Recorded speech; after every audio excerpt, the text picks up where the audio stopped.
سرکار بغداد حضور غوث پاک رحمت اللہ تعالی علیہ شیطان کے خطرناک وار سے کیسے محفوظ رہے۔ ایک مرتبہ کی بات ہے کہ حضور غوث پاک رحمت اللہ علیہ ارشاد فرماتے ہیں کہ ایک مرتبہ میں کسی جنگل کی طرف نکل گیا اور کئی روز تک وہاں پڑا رہا۔ کھانے پینے کو کچھ نہیں ملتا تھا۔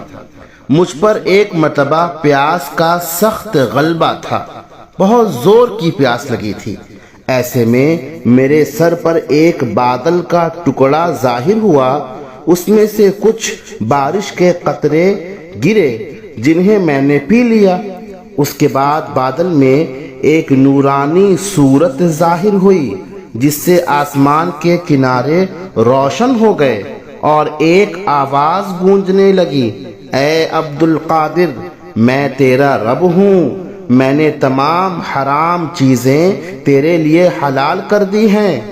میں نے اعوذ باللہ من الشیطان الرجیم پڑھا، ایک دم روشنی ختم ہو گئی اور اس نے دھوئیں کا روپ دھار لیا اور آواز آئی، اے عبد القادر، اس سے پہلے میں 70 اولیاء کو گمراہ کر چکا ہوں مگر تجھے تیرے علم نے بچا لیا۔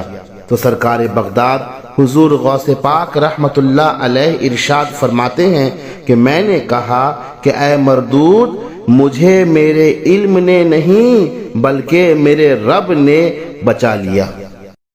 محترم سامعین کرام، واقعی شیطان بہت بڑا مکار اور عیار ہے۔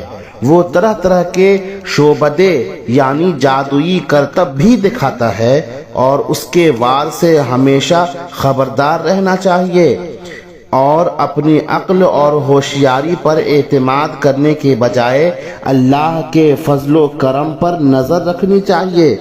جس کے پاس مال ہوتا ہے اسی کے پاس چور آتا ہے، اور جس کے پاس دولت ایمان ہے اس کے پاس ایمان کا لٹیرا شیطان ضرور آتا ہے، اور جس کے پاس ایمان جتنا مضبوط ہوگا اس کے پاس اسی قدر نیکیوں کے خزانے کی بھی کثرت ہوگی، لہذا وہاں شیطان بہت زیادہ زور لگائے گا۔